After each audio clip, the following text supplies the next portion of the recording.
A Holocaust is defined as great destruction, resulting in the extensive loss of life, especially by fire. Many referred to the tragic events in central Texas in the spring of 1993 as the Waco Siege. But by the end of those 51 days, there was great destruction of the Branch Davidian compound and the extensive loss of 86 lives, including children, women, federal agents, and David Koresh, with Koresh and many members of his religious cult dying as the result of a massive fire that spread quickly through their compound. In the first of a two-part chat, I spoke with Jeff Guinn, author of Waco, the Branch Davidians, David Koresh, and a Legacy of Rage, about the evolution of the Davidians and Koresh's rise within the organization.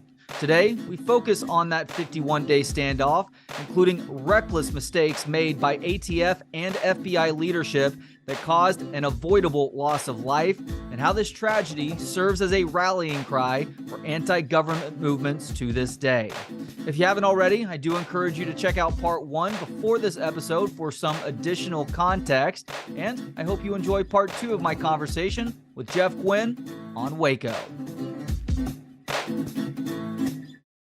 As far as the ATF is concerned, you do go over their history just a little bit. An organization created in some form or fashion in 1862 and evolved since then to collect taxes and uphold laws on things that people didn't want taxed or bogged down with laws, things like booze, guns, and smokes.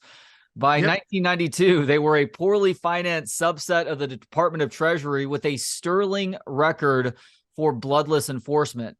So how did the ATF end up on the Branch Davidians trail? The ATF basically had been given responsibility for enforcing gun laws in America. And this is in a time, of course, when gun ownership is becoming more and more controversial because ATF, all of them former police officers, border patrol, military, all of them pretty much gun owners themselves. They say we're not trying to take guns away from people. We're trying to make sure that the gun laws are enforced, that no one wants to understand that. But they became a patsy of the NRA. I mean, what a great deal if you're trying to get membership in the National Rifle Association to say there's this Gestapo type group that are trying to take everybody's guns away. ATF desperately wanted a public showcase of what they did and what they did so efficiently. ATF never set out to injure, let alone kill anybody, and their entire record up to February 1993 shows that. When they first got word through the McLennan County Sheriff's Office that there had been automatic gunfire reported on the Mount Carmel property, and that a delivery truck driver had reported to the sheriff that he'd been delivering heavy boxes to the Branch Davidians. A couple fell off the truck, split open, and there were grenade hulls and quantities of gunpowder. It looked like something was going on. And so ATF's agents began a 6-month investigation. And ultimately, they even found the gun dealer who was working with Koresh. They learned, unequivocally that the Branch Davidians had possession of automatic weapons that they had changed over from semi-automatic. They had not paid taxes on them. They had not registered them. A couple hundred firearms at least. Then they start hearing from Mark Bro and some of the other disenchanted former Branch Davidians all about how the people who are left in Mount Carmel are looking for a huge fight, a lot of death to bring about the end times. They're equated by these people to People's Temple's member in Jonestown. You may remember over 900 die, some through suicide, some from being murdered in Guyana. They're compared to the Manson family, that they might go out and slaughter innocent citizens. So there's a lot of pressure. The ATF is the agency that legally should go to Mount Carmel and get these guns, but how to do it?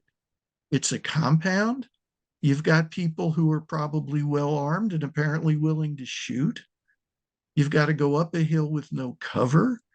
How do you do it? That was a problem they wrestled with for months before they finally decided they had the information they needed to pull it off.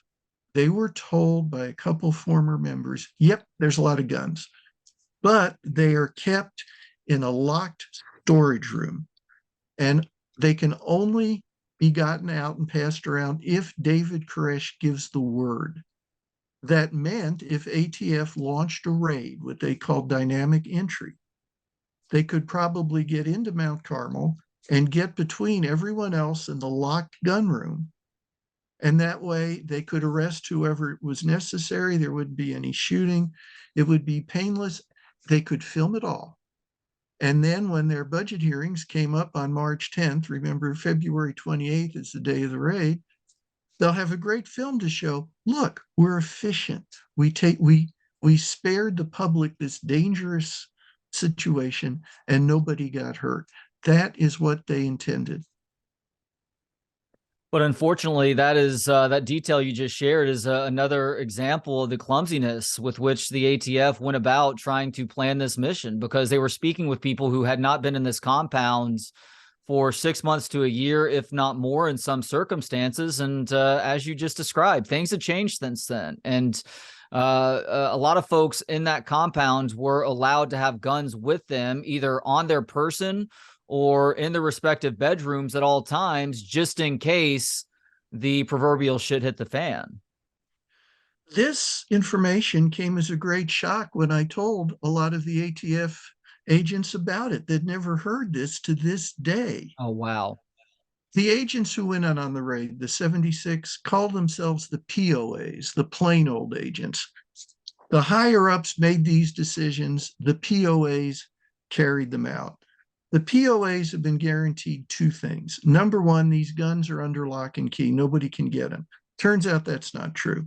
Second thing, we will have the element of surprise. They won't know we're coming. If they find out we're coming, we'll call the whole thing off. On these 2 points, the raid was scheduled and carried out. 76 agents in 2 cattle cars, because they were just going to take these cattle cars up the driveway. There's lots of those out in the farm country outside Waco. And these Branch Davidians, obviously dumb people, if they follow some fraud, wouldn't even know what was going on. The agents would hop out of the car, break down the front door, get in front of the gun room. It was going to be that easy.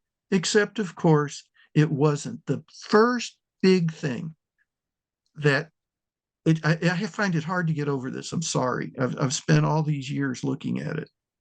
ATF never at all in any way tried to learn what the Branch Davidians really believed. They did not in any way understand that these were people who were waiting for an attack, that they believed the attack and a chance to die in it were their gifts from God, their rewards for being truly faithful. And hell, you could have found it out, in Waco, that people knew what the Branch Davidians believed. You could have asked them. Child Protective Services had been doing a case study of whether kids were being abused. Koresh was telling them everything out of the Bible that his followers believed. But ATF had nobody whose job it was to check out what suspects were doing or believed, just whether they were committing a crime or not, whether they were breaking a law. And so ATF could not have planned anything that could have better fit in to what Koresh had been promising his followers, that the armed agents of Babylon are going to attack us in our home, and we have to be ready and kill some of them and be killed ourselves. The ATF is extremely sloppy with stuff. They're not paying heed to the warnings being offered up by former members. They're not speaking enough with local law enforcement or individuals around town about the Branch Davidians. They set up a very sloppy undercover house just across the street from where the Branch Davidian compound is, sending one of their undercover guys over to just act like the new neighbor. But David Koresh realizes pretty quickly who exactly this person is. Despite all of this, the ATF does eventually get that warrant to carry out their raid, which was scheduled for March 1st, 1993. What exactly was this initial plan? They had considered initially what they called surround and call out. Simply surround the compound, say, come out and give up, and then wait until either the people inside gave up or ran out of food and water, one or the other. But then they thought that it could be much more efficient and quicker if they do the dynamic entry. Now, I do need to say this, at least so far as the agents themselves were concerned on that raid, there's no plot of anything other than carrying out what should be a simple raid. They are not given the information to understand who they're going in after. That flaw lies, I think, with the officials of the agency.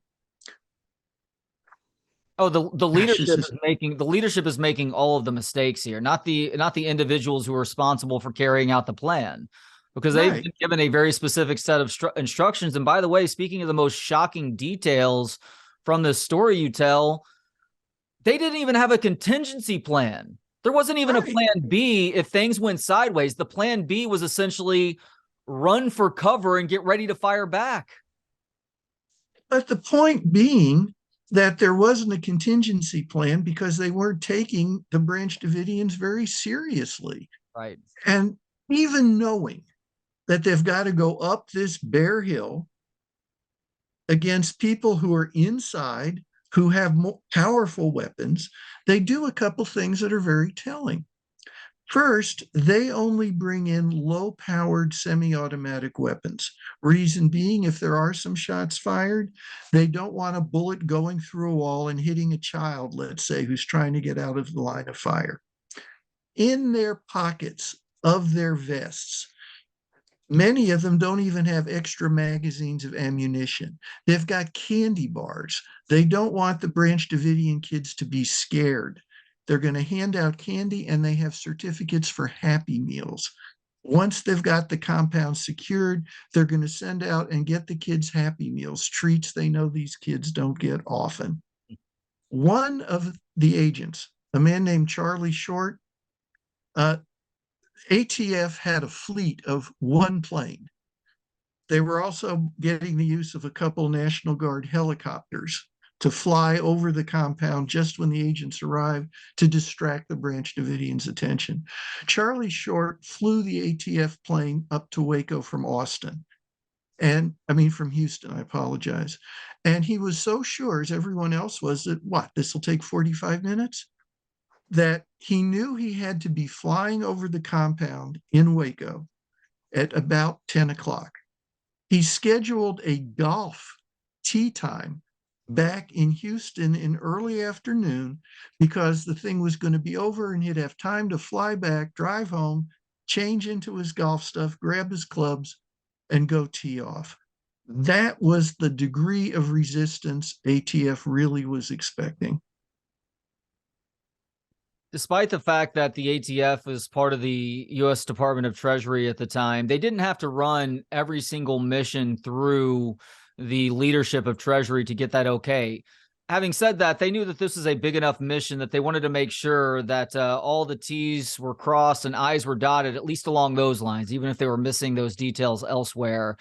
And Treasury leadership ultimately decided to call the raid off just 2 days before it was supposed to happen. This being on the Friday going into the weekend, they end up having to move the raid up by a day because the Waco Tribune decides to publish a series on David Koresh and the Branch Davidians titled Sinful Messiah. The first story in that series was getting published on Saturday. But ultimately, why was the raid allowed to happen by the by Treasury Department leadership in spite of some of their reservations about things? Timing and everything is crucial. Just as ATF officials there are going to talk to Treasury and say, hey, by the way, we're going to do this.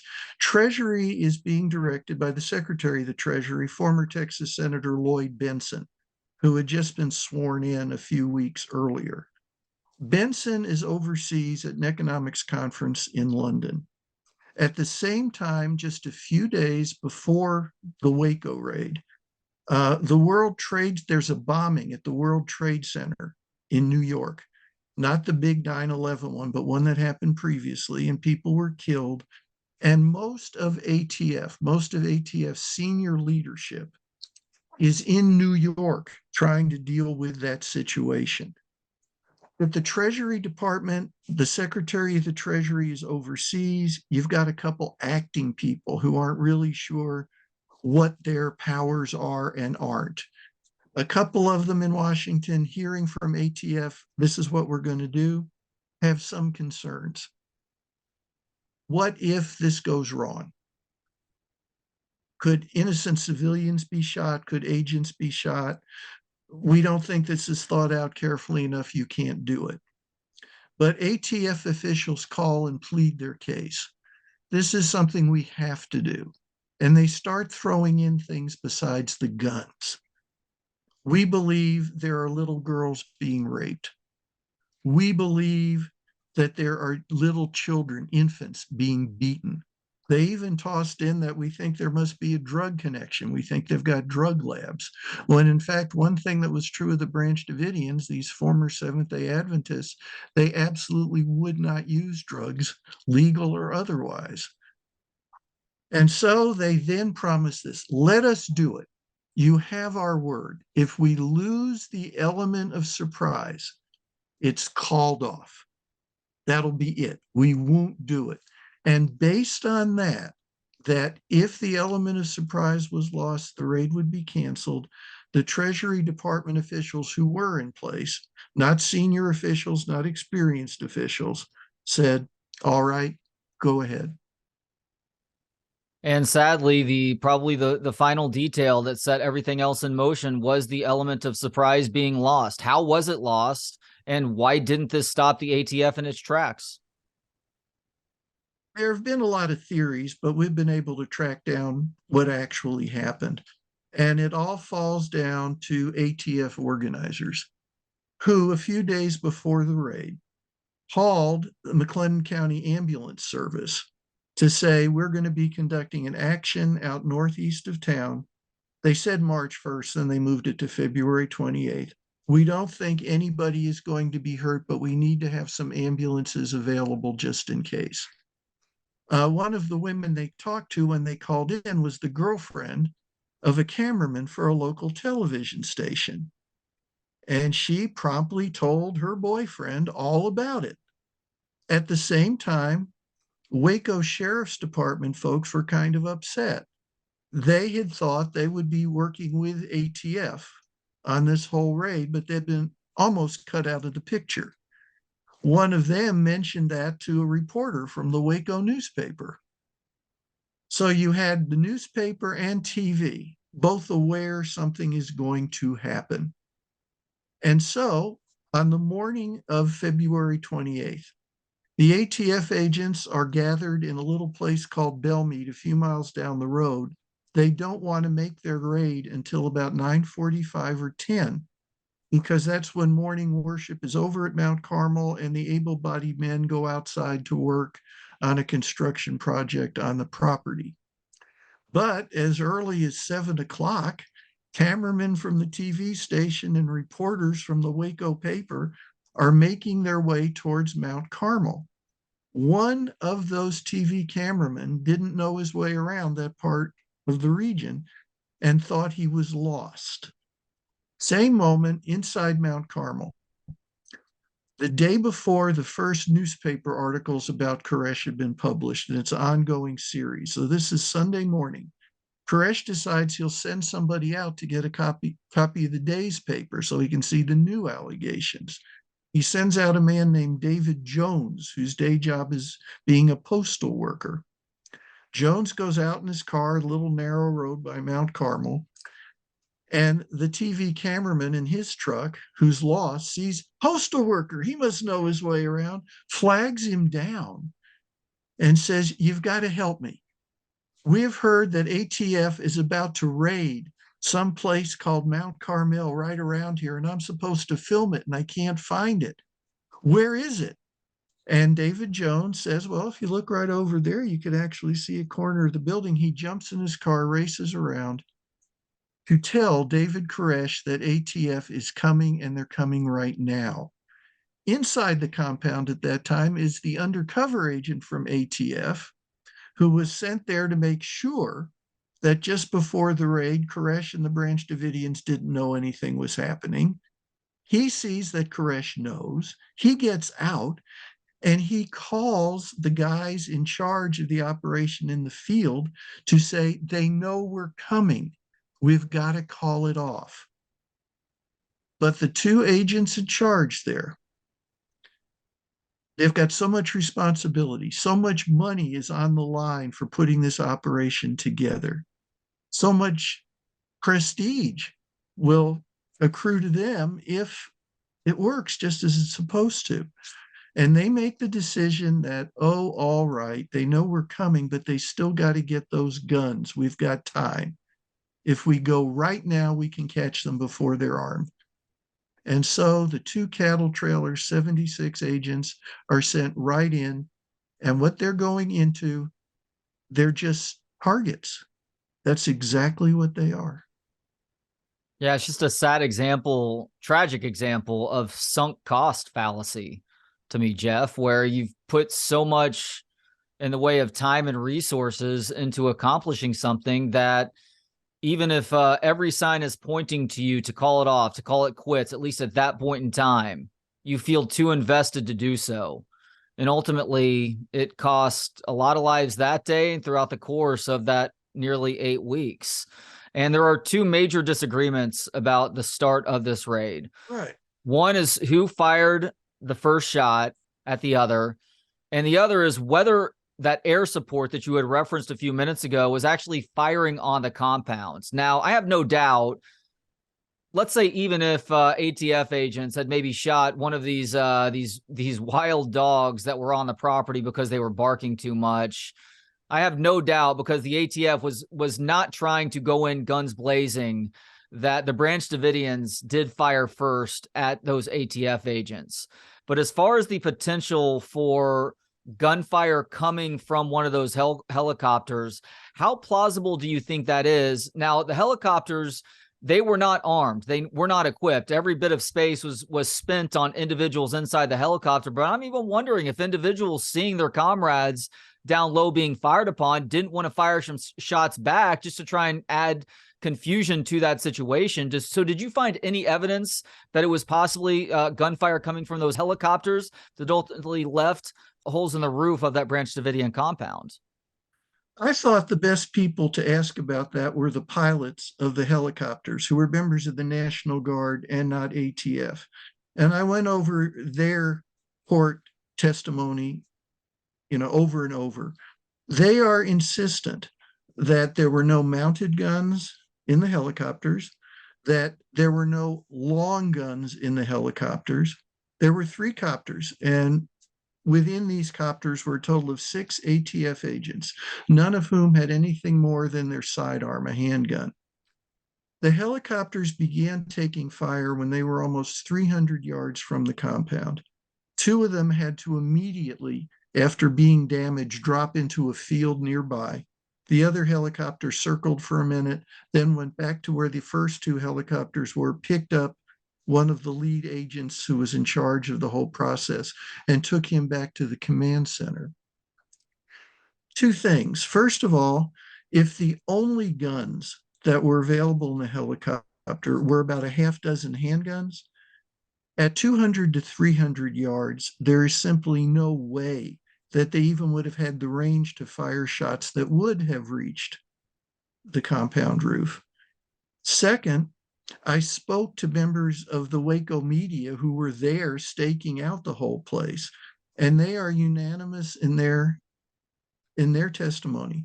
They saw no fire from the helicopters or the plane, and they insist that the first shots were fired from inside the compound at the agents. Now, it must be said, the surviving Branch Davidians who were inside Mount Carmel are equally insistent that ATF hopped out of the cattle trailers, firing as they came, and at least one helicopter hovered right beside Mount Carmel and was firing straight down in. There's no other evidence of it except that the Branch Davidians said you could see all the holes punched down through the roof. And Dick DeGuerin, the defense attorney for David Koresh, who actually went into the building, DeGuerin's an experienced hunter. He said they took him up, showed him the holes, and he could tell, yes, there was firing from above. This could have been settled if two things hadn't happened. Number one, if most of the compound hadn't burned to the ground on April 19th. And second, if the few walls that were left standing at that time and part of the roof hadn't been bulldozed by the FBI directly after the final fire, they said because it was a safety hazard and they had to clear it. For conspiracy theorists, and let's face it, there's plenty of them, that just makes it obvious that the ATF were the aggressors and that the helicopters had done all this shooting. No evidence that I have found, any evidence other than the Branch Davidians' personal remembrances, is that this could have happened. But I will also say that I've never been in a situation where there's all that shooting, people are trying to kill me, I'm trying to kill them. I'm sure we remember things as we think they happened, if that's fair to say. But under no circumstances, as far as I'm concerned, could the ATF have been the aggressors. They armed themselves so they wouldn't do any damage. That was their goal. They wanted to have a nice, clean, bloodless coup, so to speak, so they have something to show off in their budget hearings. The last thing they wanted to do was start shooting and have people die. It was the Branch Davidians whose agenda demanded that there be death. And that's just a fact. So as we've talked about already, I said more than a dozen. You said you had spoken with 20 former ATF agents by the time this book was completed, many of whom were on the record for the very first time. Was there either a most common criticism or a most poignant point made about the shootout that day that really took you by surprise? The POAs, the plain old agents, to this day have two great resentments, and I think it's fair that they do. The first is they felt the promise made to them was not kept.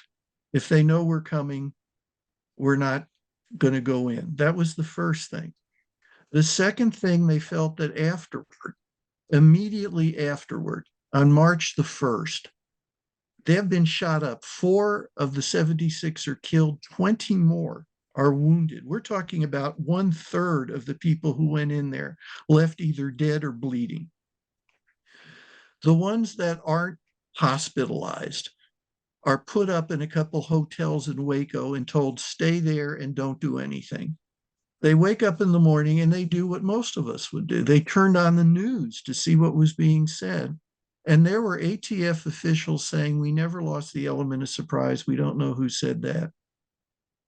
And they were, and they remain furious. And I think they've got a right to feel that way.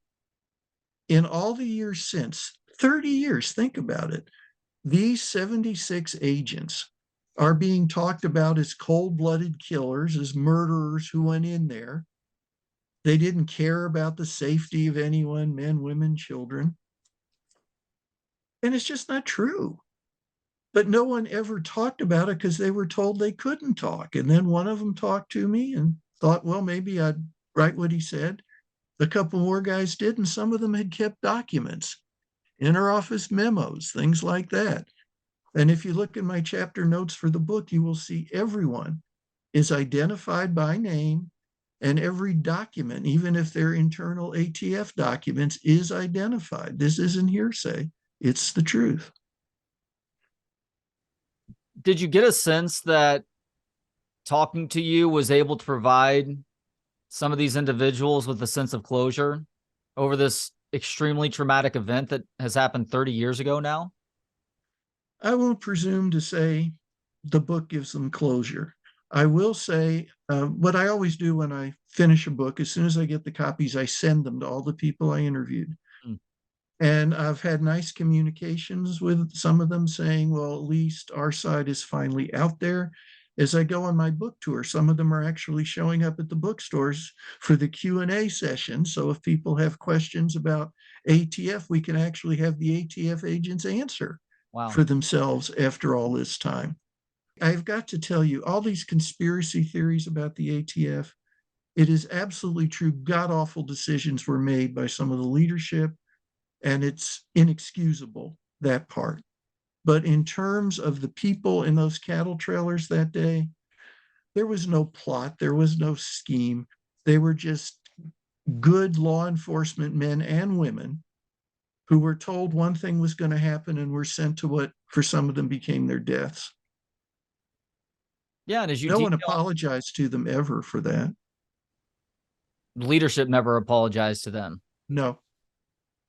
And as you pointed out, it wasn't as simple as them just retreating once they were fired upon. There was a large empty field slash driveway that they were having to run through to get anywhere close to cover. So they were stuck in their position behind For old almost cars, 3 hours. behind their trailers for nearly 3 hours.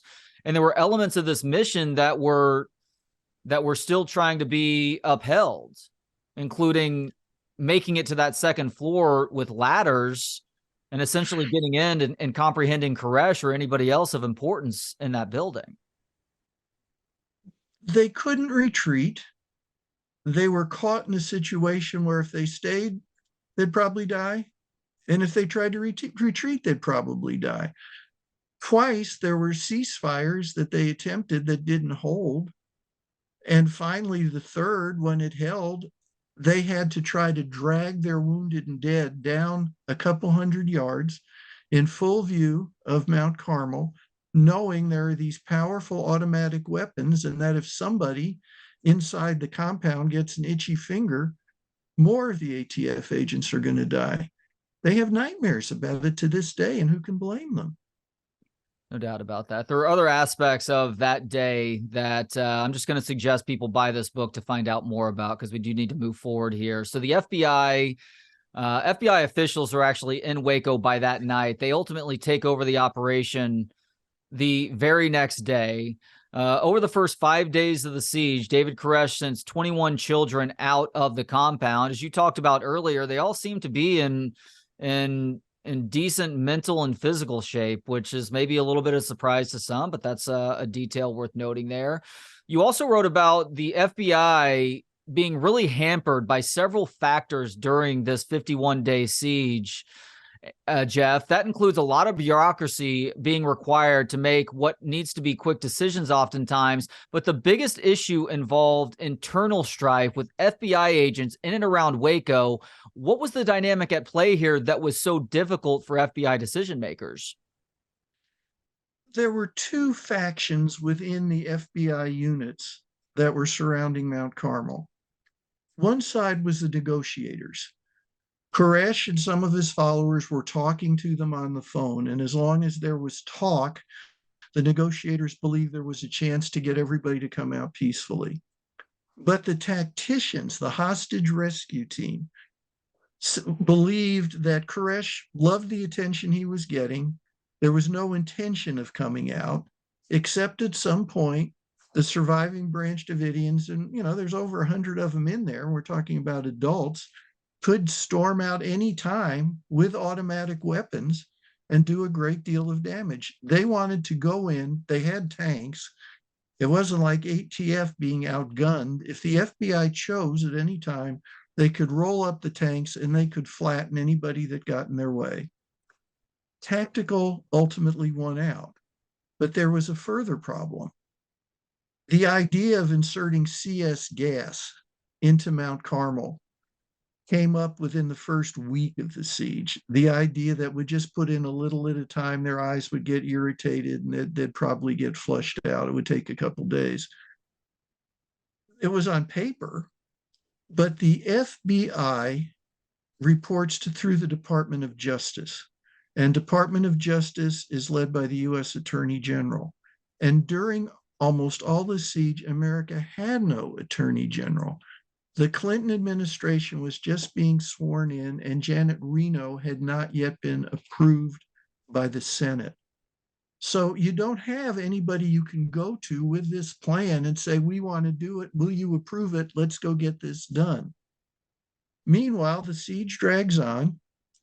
The world media has arrived in Waco, covering this every day. And if nothing's happening in the siege, they'll just write some more about U.S. agent incompetence.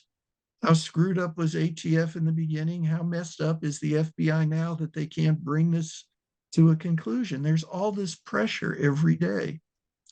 Finally, Reno is sworn in as Attorney General. She needs a couple days just to get into office. And then she's hit with a request by the FBI. We want to go in and we want to use the CS gas. She's concerned. She said, let's run it by the Army, that this is part of what they do, see what they think.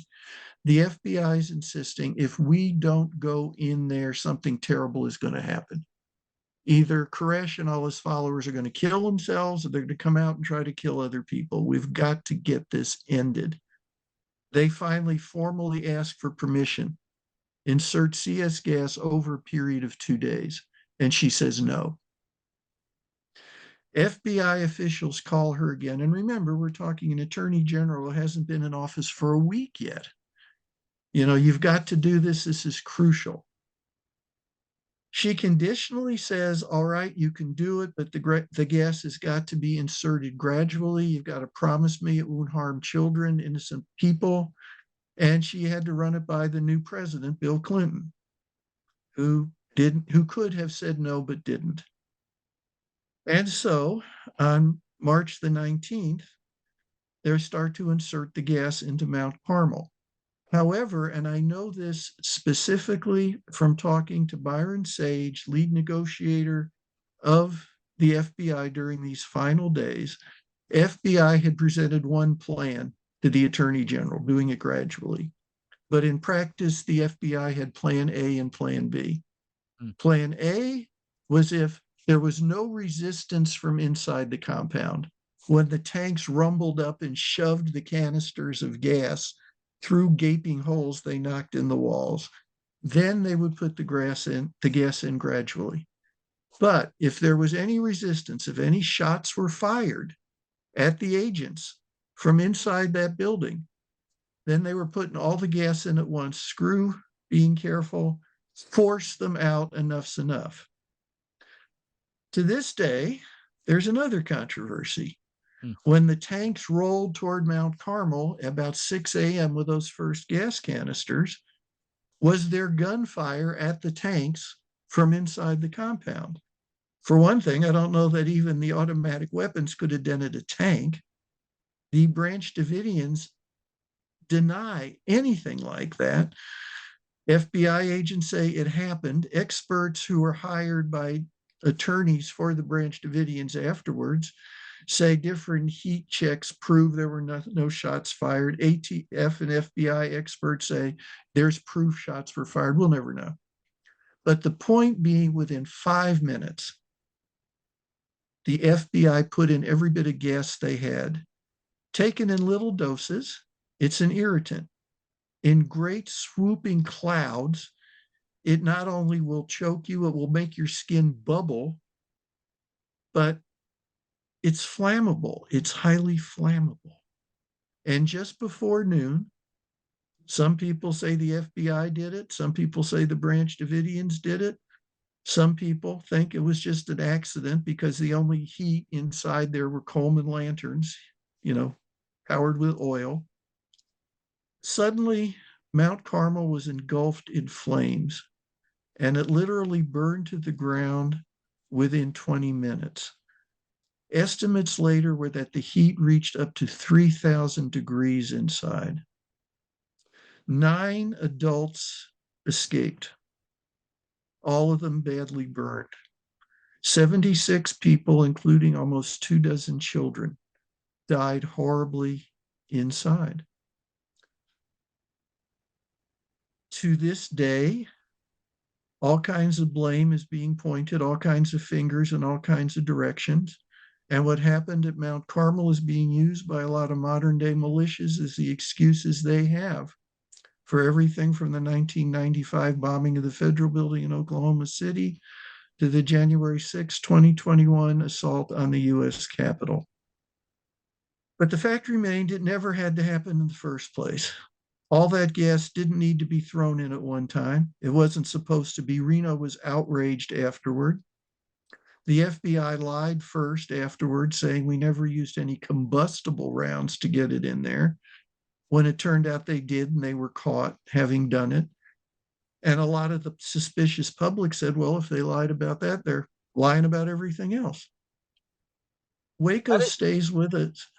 I mean, not just as a tragedy of that moment, and it was a tragedy, but my God, look at the atmosphere we've got today. And a lot of the leaders of the current militia uprising and supporters of it, from Alex Jones to the organizers of Oath Keepers, all claim they became anti-government because of Waco. That's why I think it's so important. And what I wanted to do in this book, here's what happened in Waco.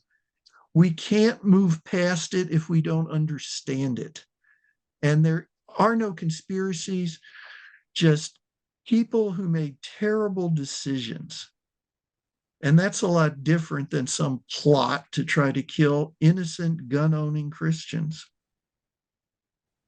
How likely do you think it is that the FBI would ever be totally forthright about what happened that day, assuming that they did make at least some of those mistakes? Well, I suppose it's always a possibility there's Santa Claus. That's a good line there. I did want to ask real quick about this, Jeff, because it did seem like they were making headway with David Koresh with regards to him surrendering. So how close do you think he was to actually surrendering on April 19th, 1993, the 51st and tragic final day of that siege, considering that he was working on his Seven Seals transcript? I know an unfinished copy of that ends up outside of the compound and looked at by a couple of religious scholars who had also entered the story during that siege. So do you think he was actually close to giving himself and his followers up? The problem with what Koresh promised towards the middle of April was that just a couple days after the FBI started the siege, he had promised the FBI that if they would have a tape of him preaching about the SEALs played on national radio, once it was played, he and his followers would come out. And the FBI arranged that. The tape was played. And then we're told God spoke to David, said we can't come out after all. Now, to the FBI, that proved Koresh was a liar and they could never trust him again. Yeah. To Koresh's followers, this indicated that God's still communicating with David, and David has to listen. We'll never know if David Koresh really thought he was told this by God, or that David Koresh didn't want to come out and face what was going to happen to him. But then 6 weeks later, when Koresh now comes and says, if you will let me write out my explanation of the Seven Seals, God's told me if I do this and we get my explanation in the hands of religious scholars, then my work is done. We can come out and you can do what you want to with me.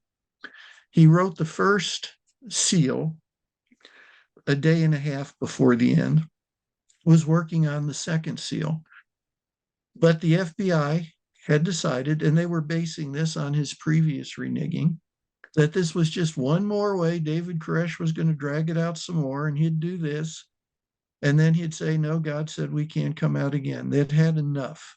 They felt humiliated. They felt they were being mocked by the media, not just in America, but around the world. Everything came together. All the things people did inadvertently combined. And here we have this god-awful tragedy that haunts us to this day.